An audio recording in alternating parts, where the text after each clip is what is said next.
ظاہر ہے اس کی شان کریمی ہے، تو بس کرم ہو گیا تو سارے کام ہو گئے۔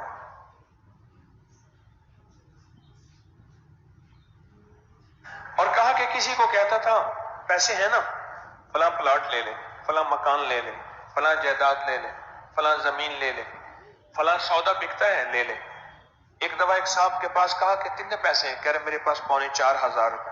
کہہ رہے فلاں بندے کے پاس 2,500 روپے کی ریڑی لے لے، اتنے کے پھل یا سبزی لے کے بیچ لے۔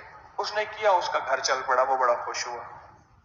ایسے لوگوں کو میرا ابا مشورے دیتا تھا، خیر پھیلاتا تھا، خیر پھیلاتا تھا، انسانیت کے لیے نفع مند تھا۔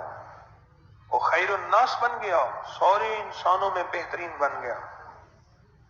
اللہ کہ میں آج محسوس کرتا ہوں جو کچھ میرے پاس ہے یہ میرے باپ کے مشورے ہیں۔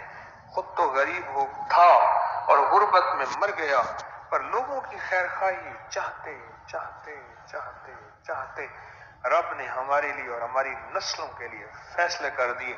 اب میں مٹی میں ہاتھ ڈالتا ہوں تو وہ سونا بن جاتا ہے، اور تونگری میری طرف ایسے آ رہی ہے، مال دولت عزت نعمتیں، جیسے کہ بس میں گمان سے بال ہوتا ہے۔